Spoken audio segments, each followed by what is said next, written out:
마태복음 11장 29절 30절 짧은 말씀 받도록 하겠습니다. 잘 아는 말씀입니다. 우리 한 목소리로 읽고 시작하겠습니다. 시작. 나는 마음이 온유하고 겸손하니 나의 멍에를 메고 내게 배우라. 그리하면 너희 마음이 쉼을 얻으리니. 30절 읽겠습니다. 시작. 이는 내 멍에는 쉽고 내 짐은 가벼움이니라 하시니라. 아멘.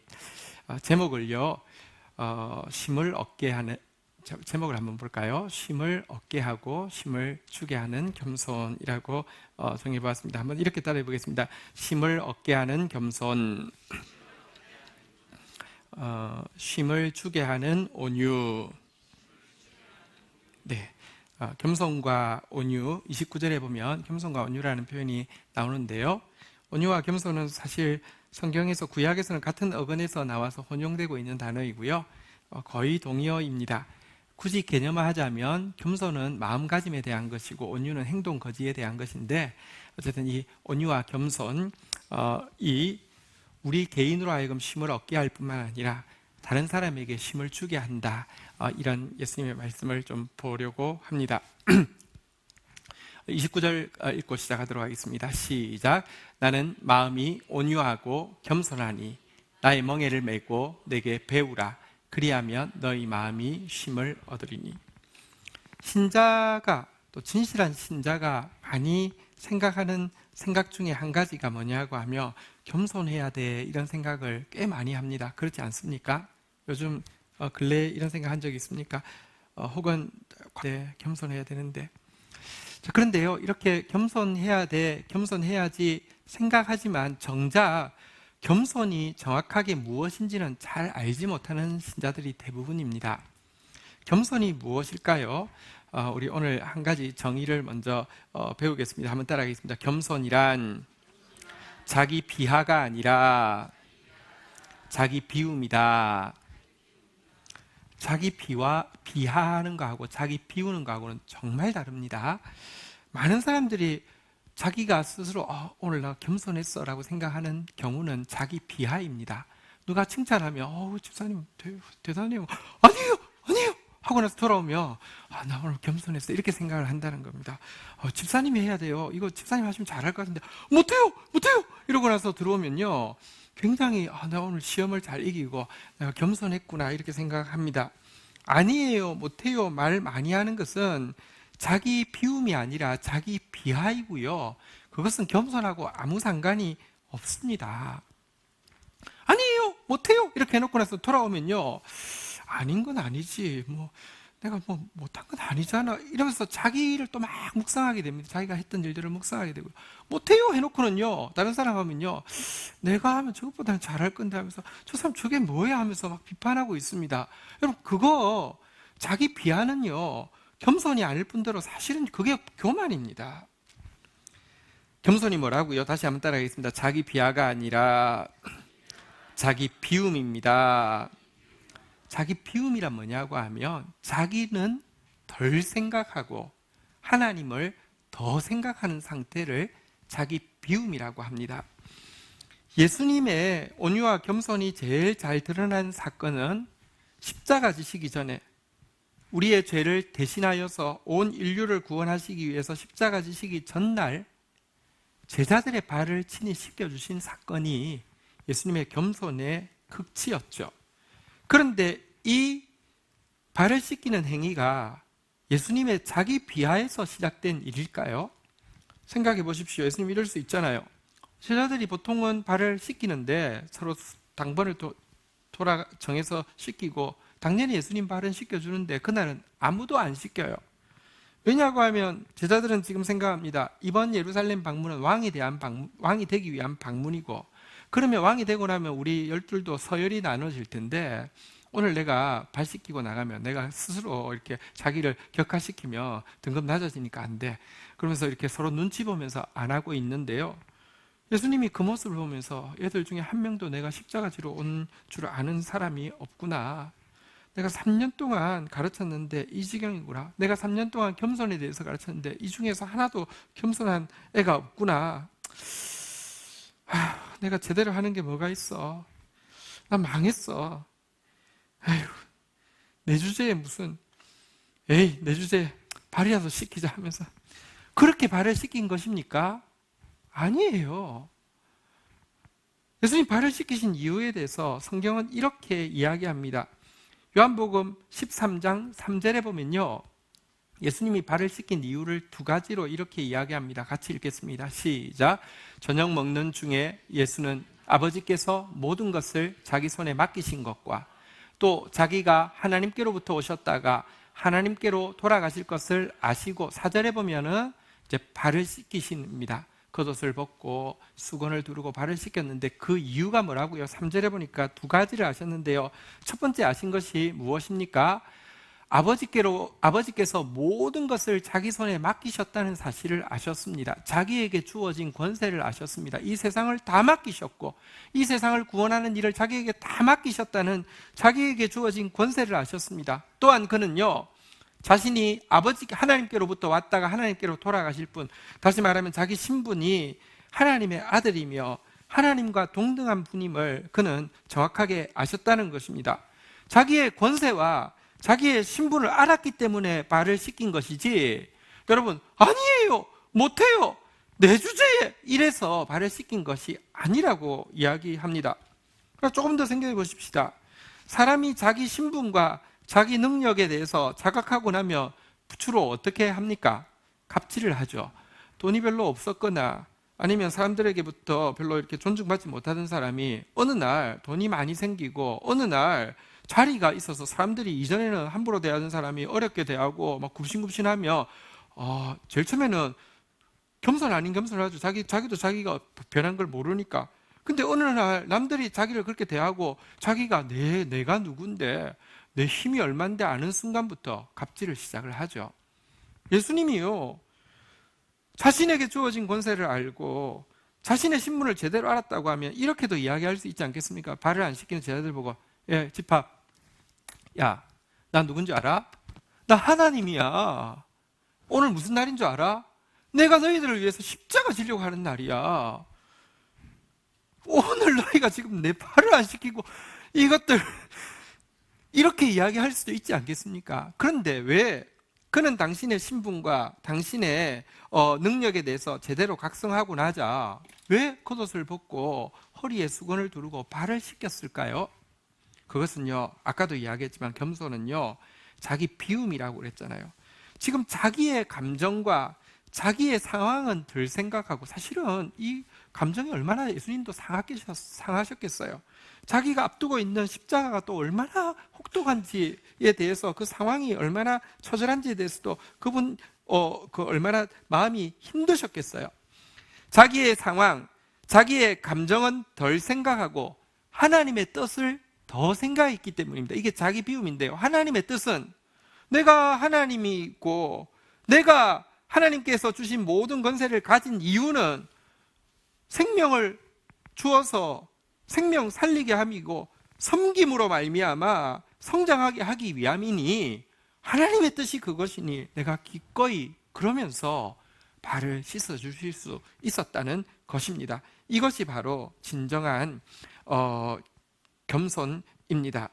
여러분들, 누가 여러분들을 칭찬하면 감사하게 받으세요. 칭찬하면 아유 잘하시네요. 아유 고맙습니다. 아유, 그렇게 하고 나서는요, 돌아와서 생각해 보십시오. 그럴 수 없던 사람, 그럴 수 없던 인격을 가진 내가 그런 말을 듣게 해주신 거 하나님 덕분이잖아요. 돌아와서 하나님 더 생각하고 하나님 더 묵상하고 하나님 더 감사하며 그 앞에서 칭찬할 때 고맙습니다 한 게 겸손이지 어디요 이게 겸손이 아니라는 말입니다. 자, 제가 겸손에 대해서 정의를 나누었는데요. 기억하시겠죠? 겸손이 뭐라고요? 한번 따라하겠습니다. 자기 비하가 아니라 자기 비움입니다. 여러분, 자기 비하 더 그만하시고요. 하나님 더 생각하는 자기를 비우는 여러분 되시기를 바랍니다. 자, 그런데 제가 신자가 겸손해야지 하는 생각을 많이 한다고 했는데 좀 더 정확하게 이야기하면 겸손해야지 하는 생각보다는요, 교만하지 말아야지 하는 생각을 더 많이 합니다. 그런 것 같지 않습니까? 한번 생각해 보십시오. 교만하지 말아야지. 교만하면 안 되는데. 이런 생각을 훨씬 더 많이 합니다. 어떤 사람은요, 생긴 것부터 교만하게 생긴 사람이 있어요. 저는 겸손하게 생겼잖아요, 그죠? 근데 생긴 것부터 교만하게 생긴 사람이 있고, 말투도 혹은 이 자세도 막 교만이 줄줄 흐르는 사람이 보입니다. 그런데 웬만하면 신자들은 대부분 외모도 말투도 겸손도 자세도 특별히 교만해 보이지 않는데도요, 계속 생각합니다. 혹시 내가 교만한 건 아닐까? 혹시 이 행동은 교만한 것 아닐까? 이 말은 교만한 것 아닌가? 꽤 많이 고민합니다. 자, 그런데요, 이 경우도 마찬가지입니다. 교만하지 않으려고 교만에 대해서 많이 고민하지만 정작 교만이 무엇인지도 정확하게 잘 모르는 경우가 많습니다. 도대체 뭐가 교만입니까? 어디까지가 무엇이 교만입니까?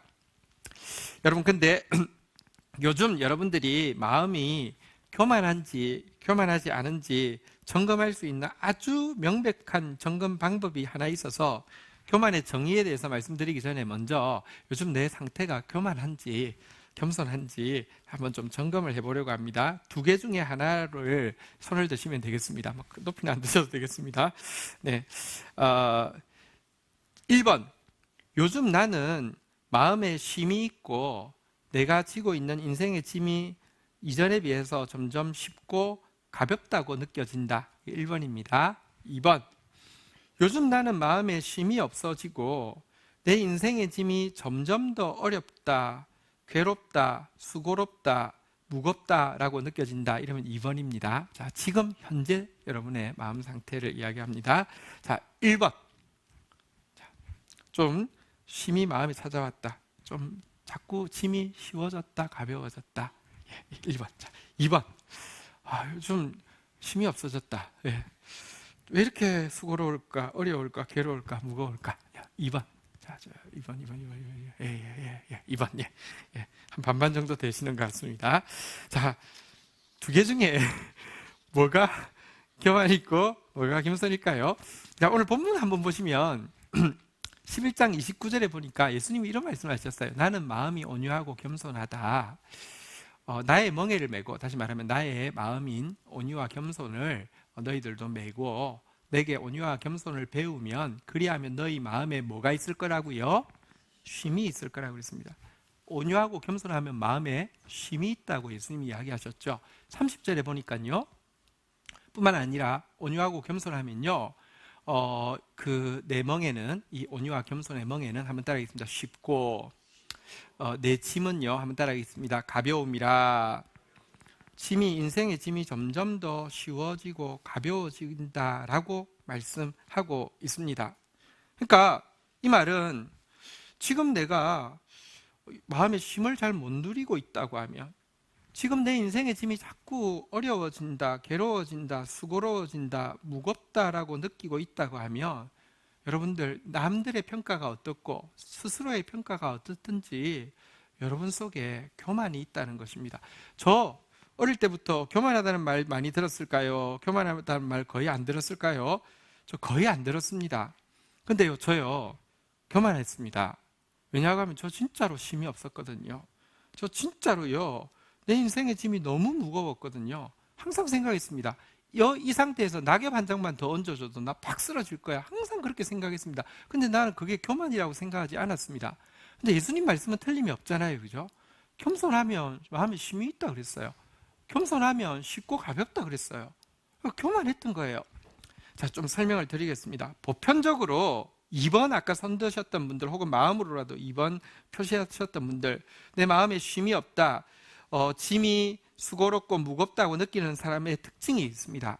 그런 사람들은 사람들로부터 책임감이 강하다, 헌신적이다, 열정적이다라는 말을 듣고 자기가 스스로 생각해도 그런 삶을 살고 있는 사람들입니다. 그렇죠? 아까 2번 드신 분들, 그렇죠, 그죠? 좀 그 말 들으니까 좀 위로가 되죠, 그죠? 자, 여러분, 예수를 만나기 전에 바울 생각해 보십시오. 사울이었죠.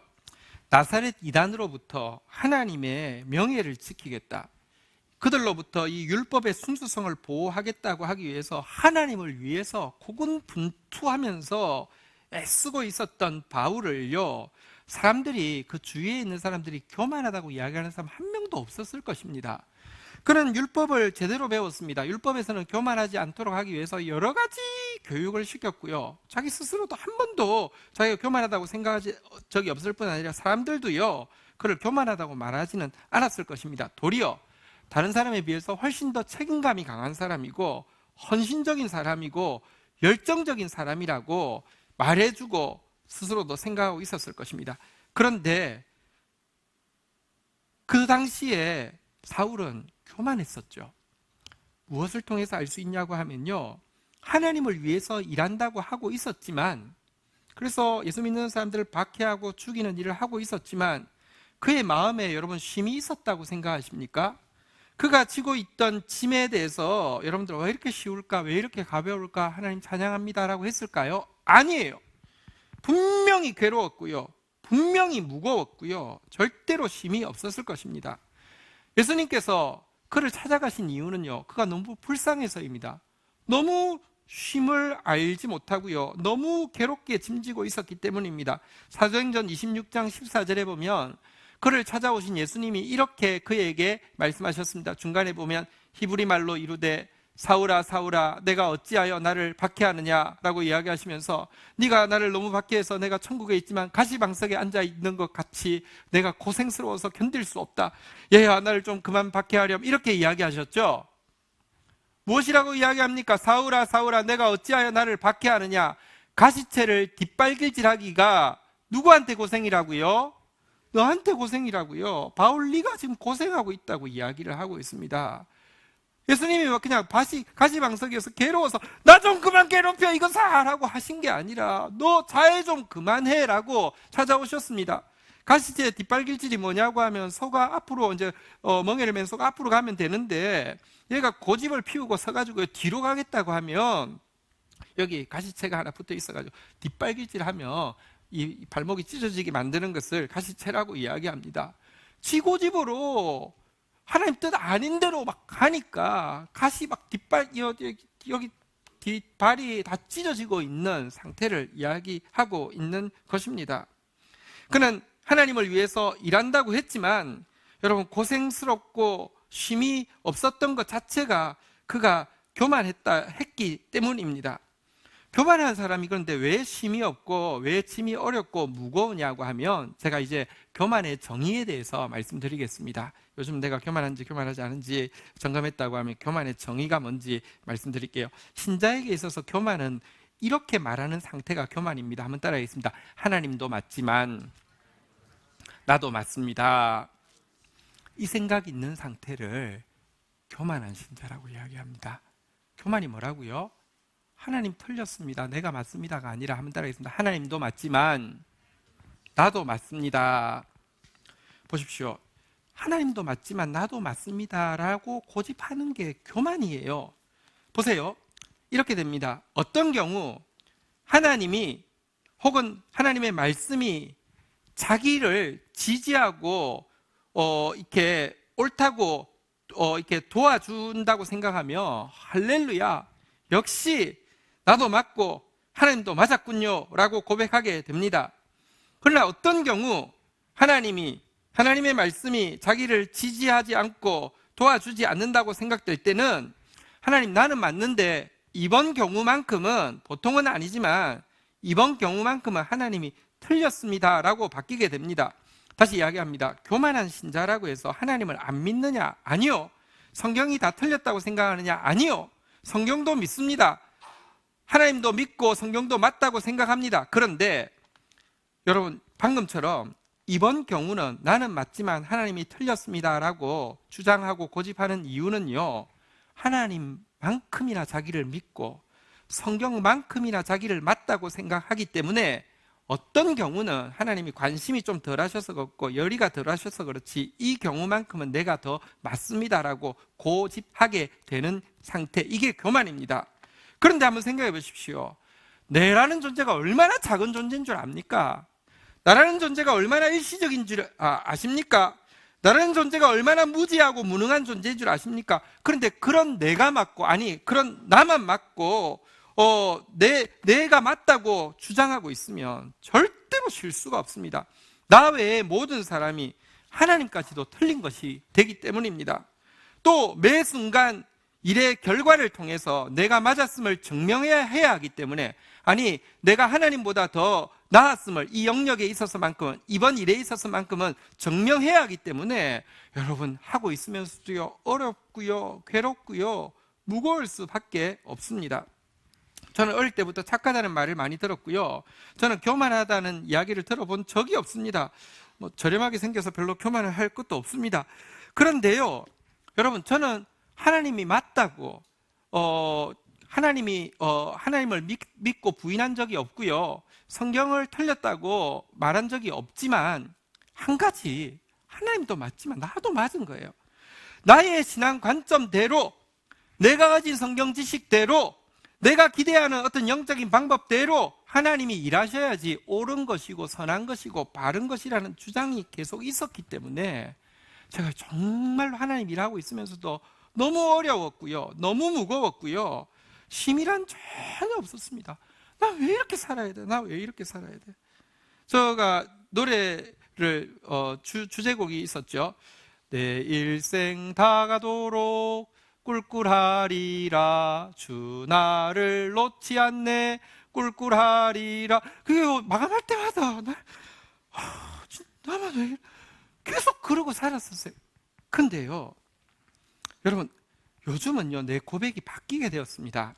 요즘 바뀌게 된 고백은요, 하나님도 맞지만 나도 맞습니다 해서요 지금 바뀌게 된 고백, 언제나 수시로 드리는 고백은 이것입니다. 한번 따라하겠습니다. 나는 틀렸고 하나님만 맞습니다. 제가 이 고백으로 왜 바뀌게 됐냐고 하면요,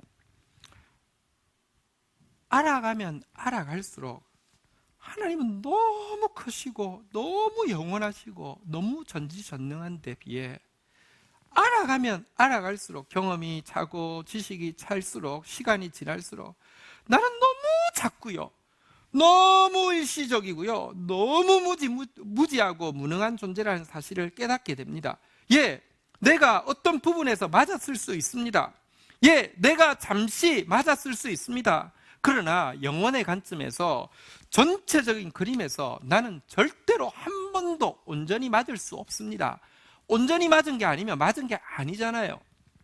제가 몇 번 비유를 이렇게 말씀을 드렸잖아요. 만약에 우리가 바늘 구멍을 통해서 코끼리를 한 번도 본 적이 없는 사람이 코끼리를 아주 가까이서 본다고 치십시다. 바로 발톱 앞에서 누군가는 보고요, 바로 꼬리털 있는 데서 누군가는 보고요, 바로 상하 부분을 누군가를 본다고 하면 이 사람은 거짓말하지 않고 정직하게 이렇게 이야기할 것입니다. 발톱을 본 사람은 코끼리라는 것은 돌덩어리야 라고 이야기할 것입니다. 꼬리만 본 사람은 코끼리란 털복숭이야 라고 이야기할 것입니다. 상하만 본 사람은 코끼리란 하얀 아이보리 하얀색이야 라고 이야기할 것입니다.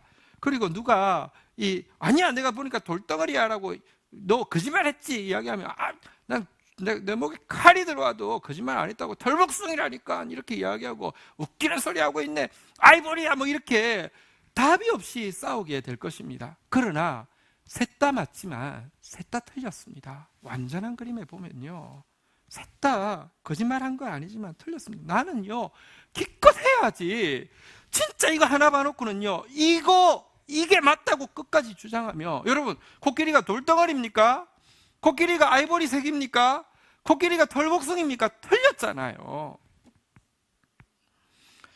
그런데요 이처럼 자기가 틀렸다고 인정하는 것, 이건 절대 쉽지 않습니다. 하나님만 맞다고 인정하는 것, 이건 절대 쉽지 않습니다. 자기 판단, 자기 기준, 자기 원칙이 창피스럽게 되고, 그래서 그 결과 자기가 바보스러워지는 경험은요 솔직히 말하면 자기가 죽는 거하고 거의 같은 고통입니다. 우리 말에도 그런 말이 있잖아요. 창피해서 죽을 것 같아 이런 말 하잖아요, 그죠?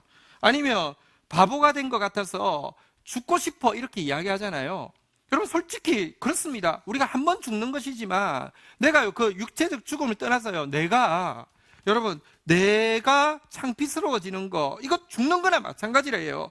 내가 바보스러워지는 거, 이거 진짜 죽고 싶은 거예요. 쉽지 않습니다. 그래서 오늘 우리가 읽었던 본문에도 보면 예수님이 이렇게 말씀하셨습니다. 11장 29절에 보니까요, 나는 마음이 온유하고 겸손하니, 한번 따라하겠습니다. 나의 멍에를 메고 내게 배우라. 여기 보면 온유와 겸손을 멍에라고 표현했습니다. 그리고 배워야 되는 것이라고 이야기했습니다. 새끼 송아지가 처음 멍에를 맬 때 이 멍에가 여러분들 아프겠습니까? 막 편하겠습니까? 아, 너무 편해. 이거 마약 멍에야. 뭐 이렇게 이야기하겠어요? 아파요. 학생들한테 배운다는 일이 신나는 일이죠. 그래서 학원을 한 개 더 보내주면 감사합니다. 2개 더 보내주면 할렐루야. 3개 더 보내주면 천국 같아요. 이렇게 이야기하죠. 아니에요. 배우는 것은요, 학생에게 배우는 건 힘든 것입니다. 이것처럼 여러분, 나는 틀렸고 하나님만 맞습니다. 이 고백은요, 멍에처럼 아픈 것이고 공부처럼 힘든 것입니다. 그런데도요, 이 멍에를 쥐고 이 레슨을 받게 되면서 나는 틀렸습니다. 하나님만 맞습니다. 매 영역 가운데서요, 내 생각은 자꾸 부인하고 하나님, 내가 다 알 수 없는 하나님에 대해서 자꾸 기대하고 나아가게 되면요, 여러분, 놀라운 반전이 일어납니다. 멍에는 아픈 것이라고 그랬습니다. 배움은 힘겨운 것이라고 그랬습니다. 그런데요, 반전이 일어납니다. 30절 한번 볼까요? 여러분들, 정말로 그 멍에를 매본 사람만, 정말로 그 교훈을 받아본 사람만 한번 따라하겠습니다. 쉽고 가벼움이라. 세상에 이렇게 쉬운 짐이 있다니, 세상에 이렇게 가벼운 멍에가 있다니로 바뀌게 된다는 것입니다. 저요, 정말 무거웠었는데요, 저 과거에 비해서 지금 일의 양이나 감정적으로 이렇게 힘들 수 있는 상황적으로는 나아진 것이 없습니다. 일의 양도 여전하고요, 감정적으로도 마음을 나누어서 써야 되는 부분이 참 많고 무거운 일들도 많이 있습니다. 그런데 매 순간 과거에 비해서는 비교할 수 없이 쉽고 가볍다는 고백이 있습니다. 아, 진짜 쉼이라는 고백이 있습니다. 물론 이것은 매일의 싸움이기는 하지만 확실한 것은, 저를 오래 보신 분들은 제 얼굴이 옛날에 비해서 훨씬 편해진 거는 맞잖아요, 그죠? 예, 우리 오래된 우리 오래되신 분이 보자. 예, 예. 좀 가벼워 보이지 않습니까? 네, 여러분, 왜냐고 하면 진짜 이제 내 생각을 내려놓고 하나님만 맞다고 고백할수록요, 하나님이 진짜 얼마나 맞는지를 자꾸 배워가게 됩니다. 하나님이 얼마나 크신지, 하나님이 얼마나 영원하신지, 하나님이 얼마나 전지하신지, 하나님이 얼마나 전능하신지를 자꾸 배워가면 배워갈수록 더 쉽고 가볍다고 느껴지게 되고요. 또 보십시오. 이스라엘의 멍에는 우리나라의 멍에하고 다릅니다. 우리나라는 원앙소리 이런 데 보면 소 한 마리가 멍에를 매잖아요. 이스라엘은 절대로 한 마리가 멍에를 매는 경우는 없습니다. 최소한 2마리, 4마리, 6마리, 12마리 이렇게 맵니다. 내가요, 멍에를 맬 때 나 혼자 매게 하시는 것이 아니라 예수님이 같이 매시는데요, 둘이 같이 매는데 나도 예수님도 맞고 나도 맞아요 하면서 내가 하고 싶은 대로 가던 삶에서, 그럼 자꾸 막 부딪히고, 그러면 여러분 자꾸 힘들어지는, 그런데요, 나는 틀렸고 예수님만 맞습니다 라고 고백하고 나아가면요, 무게중심이요 점점 예수님께 쏠리게 되는 것입니다. 그 크신 예수님께, 그 영원하신 예수님께, 그 전지전능하신 예수님께 무게중심이 가게 되면요, 솔직히 말하면 99.9%가 다 가게 되는 것입니다. 이 경험을 한 사람은 시편 기자의 이 고백을 자기 고백으로 고백하게 됩니다. 시편 68편 19절입니다. 같이 한번 읽도록 하겠습니다. 읽겠습니다. 시작. 날마다 우리 짐을 지시는 주 곧 우리의 구원이신 하나님을 찬송할지로. 왜 짐 져주시는 것을 느낍니다. 신자에게 짐이 없다는 게 아닙니다. 수고하고 무거운 자들아 다 내게로 오라. 내가 너희를 쉬게 하리라고 그냥 누워 편하게 있어, 아무것도 하지 마가 아닙니다. 멍에를 매라고도 하고요, 배우라고도 합니다. 짐이 있습니다. 그런데요, 그 짐을 주님께서 우리를 위해서 주님께서 대신 져 주신다는 것입니다. 그런데 그 멍에를 같이 메고 가다가 주님 닮게 되고 주님 하시던 일을 하게 된다는 것입니다. 여러분, 교만이 무엇인지 배웠습니다. 나도 하나님도 맞지만 나도 맞습니다. 이 생각 매일 내려놓고 한번 다시 고백하겠습니다. 나는 틀렸고 하나님만 맞습니다. 이 고백하다가 진짜 쉼이 무엇인지, 그리고 정말 쉽고 가벼운 짐 지고 주님과 함께 동행하는 삶 되기를 주의 이름으로 축원드립니다. 그런데요, 온유와 겸손을 통해서 이렇게 이와 같은 쉼을 얻은 사람은 반드시 거기서 거치지 않고 다른 사람에게도 쉼을 주는 사람이 되게 됩니다. 쉼을 누려본 사람만이, 여러분들 마음의 여유가 있는 사람만이 누군가 또 깃들일 수 있는 자리를 내어줄 수 있기 때문에 그렇습니다. 지난 주간에 신자가 세상을 축복할 수 있는 가장 중요한 콘텐츠 2개를 나누었습니다. 무엇이었습니까? 공의와 정의였습니다. 기독교가 구호 활동하는 거 중요합니다. 그래서 하나님의 사랑의 표현이기 때문입니다. 그러나 구호 활동은 국가도 할 수 있고요, 믿지 않는 사람도 할 수 있습니다. 기독교가 이 세상에 주어야 되는 최고의 선물은 공의입니다. 공의는 하나님의도 말씀이죠. 말씀이 없이는 세상이요 절대로 평화로워질 수 없고요, 말씀이 없이는 절대로 인간이 변화될 수 없습니다. 그런데 신자가 다른 일 많이 하면서도 하나님의 말씀에 대해서는 아주 얄팍한 교리적 동의 외에는 하나도 알지 못하고 하나님 이름으로 말씀과 딱 반대되는 일만 하고 있는 것은요, 축복이 아니라 저주를 주는 것입니다. 여러분, 신자가 세상에 주어야 될 축복의 첫 번째 콘텐츠는 공이고요, 여러분 하나님 말씀을 진짜 힘써 알아가시고요, 온 힘 다하여서 순종하기를 주의 이름으로 축원드립니다. 그리고 정의라고 그랬죠. 정의는 하나님의 말씀을 가진 사람이 실생활에서 드러나는 모습인데요, 정의의 구체적인 모습은요, 한번 따라하겠습니다. 약한 자를 돌아보게 하소서, 매인 자를 자유케 하는 사람 되게 하소서. 여러분, 약한 자 돌아보는 행위를 정의라고 하고요, 매인 자를, 영육간에 매여 있는 자를 자유롭게 하는 행위를 정의라고 하는데요, 그런데 이 정의와 공의, 신자가 세상을 축복하기 위한 최고의 콘텐츠는 누구가 배울 수 있느냐? 10편에서는요 25편 9절에서는 이렇게 이야기하고 있습니다. 같이 한번 읽도록 하겠습니다. 시작. 온유한 자를 정의로 지도하시며 온유한 자에게 그의 도를 가르치시로다. 그의 도가 뭐라고요? 공의예요. 공의를 누가 배운다고요? 온유한 자만 배울 수 있어요. 성경을 내 관점으로만 보는 사람은 성경 가지고요 딱 성경과 반대되는 말만 할 수 있습니다. 그러나 내 관점을 내려놓고 나는 틀렸습니다, 하나님만 맞습니다 하고 날마다 새롭게 서는 사람에게는요 공의가 온전히 들어오게 됩니다. 주의 도를 온전히 배울 수 있습니다.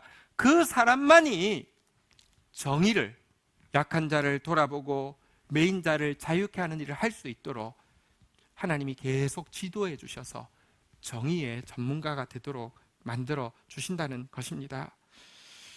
그리고요, 이처럼 온유하고 겸손하면 성경은 분명히 이런 약속을 하고 있습니다. 마지막 구절입니다. 시편 37편 11절 한번 보도록 하겠습니다. 같이 읽겠습니다. 시작.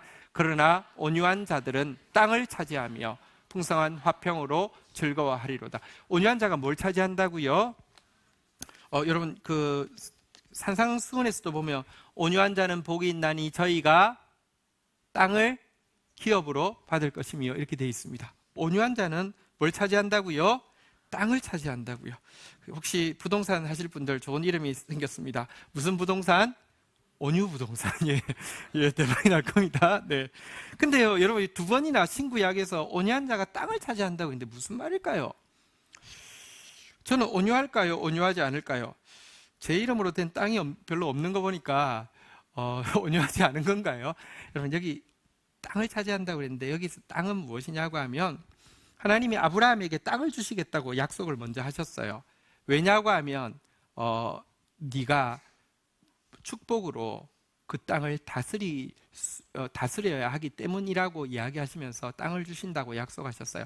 땅이란 내가 왕 같은 제사장으로서 다스리는 영역, 다시 말하면 내가 축복으로 다스리는 지경을 나의 땅이라고 이야기합니다. 여러분들 육신의 땅은 뭐 몇 평이 있는지 관심 없습니다. 그러나 한 가지 여러분들 꼭 관심 가져야 될 거 있습니다. 저도 관심이 있는 부분이 있습니다. 여러분들의 영적인 땅 평수는 얼마냐는 것입니다. 여러분들이 축복으로 다스리는 지경, 영역이 여러분의 땅 평수인데요, 여러분의 축복이 흘러가고요, 여러분의 쉼이 흘러가고요, 그 여러분의 나무 그늘에서 쉼을 얻는 사람이 몇 명이냐, 이게 여러분의 땅 평수입니다.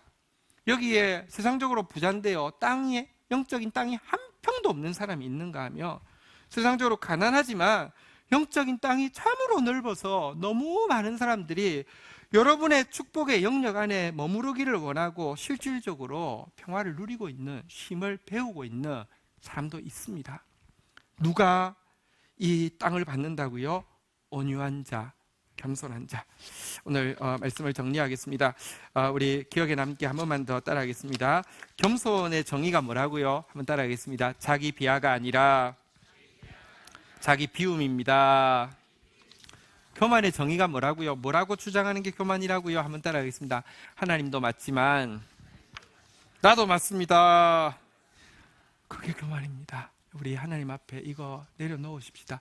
참심이 우리에게 임할 뿐 아니라 우리를 통하여서, 공의와 정의를 배운 우리를 통하여서 그 축복이 흘러가는 영적 영역이 넓혀지게 될 것입니다. 자리에서 일어서시겠습니다.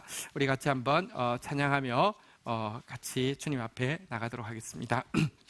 삶의 작은 일에도 우리 같이 고백하겠습니다.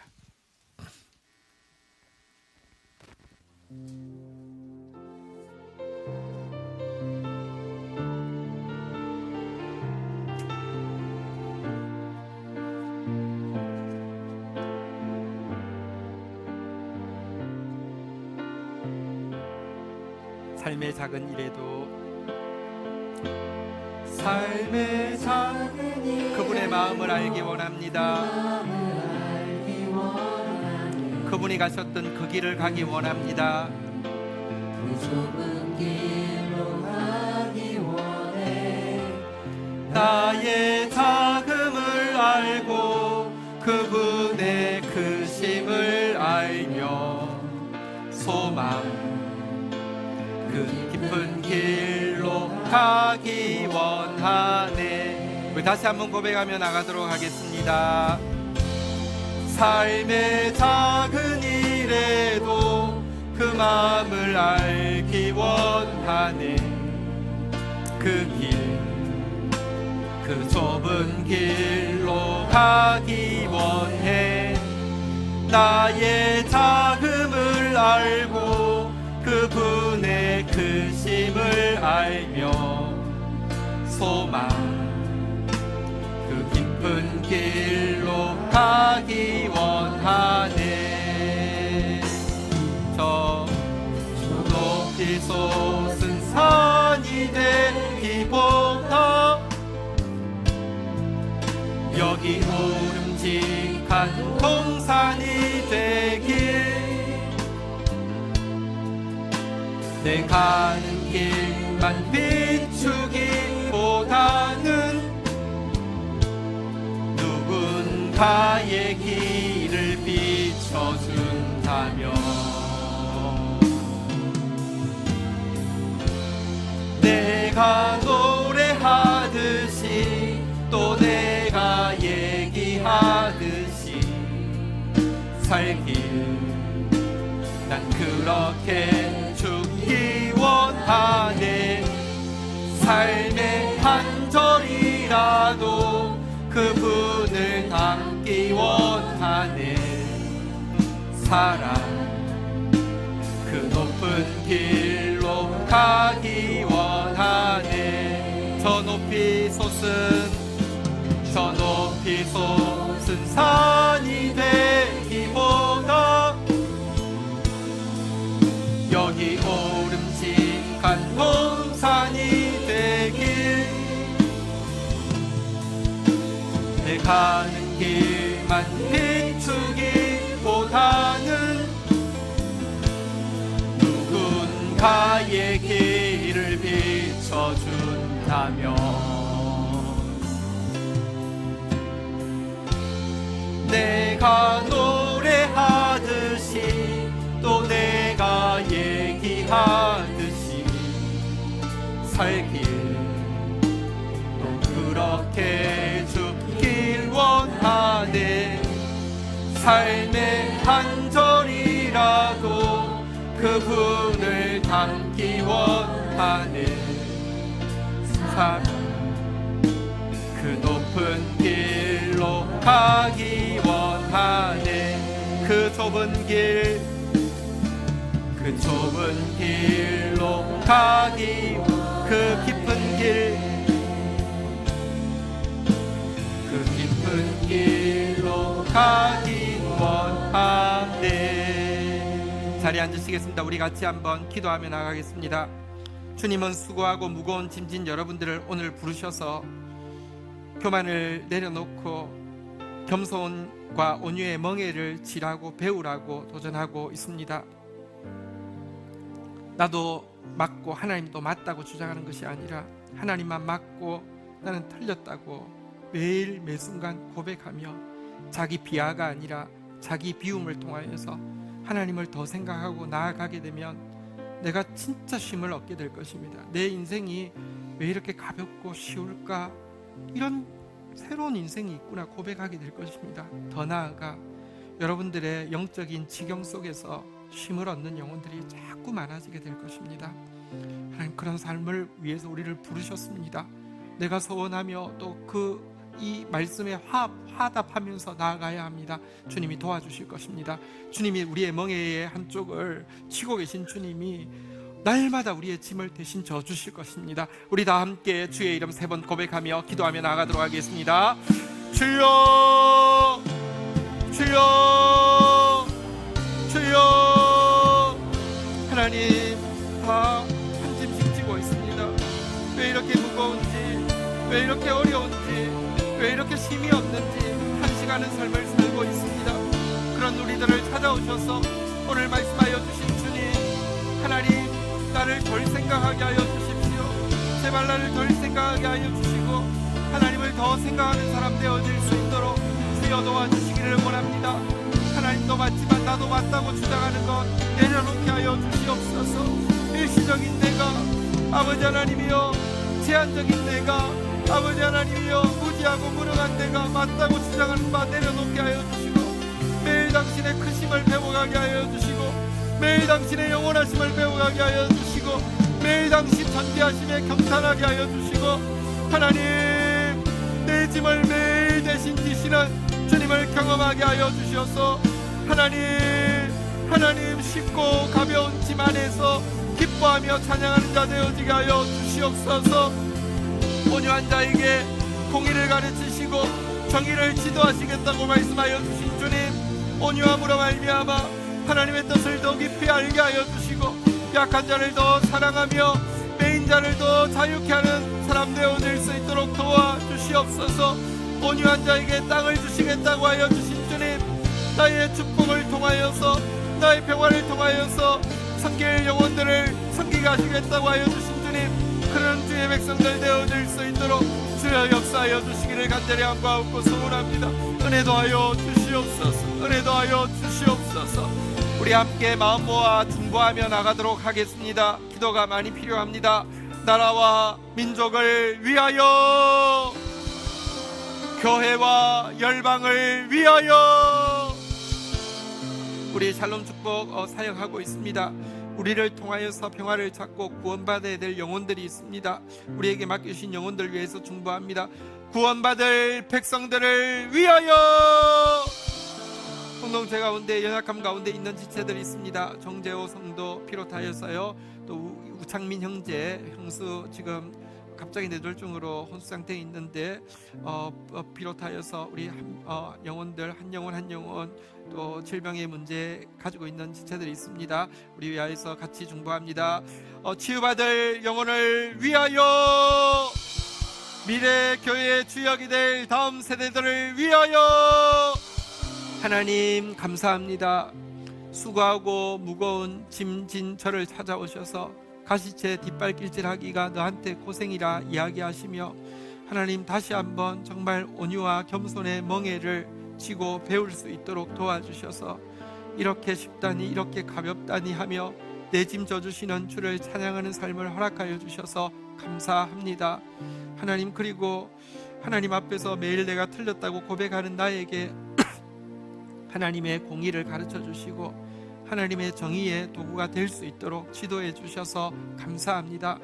하나님, 영적 지경을 이제서야 넓히게 되어서 내가 품을 수 있는 영혼들, 나를 통하여서 힘을 얻을 수 있는 영혼들, 나를 통하여서 축복받을 수 있는 영혼들이 생길 수 있도록 도와주신 것을 감사합니다.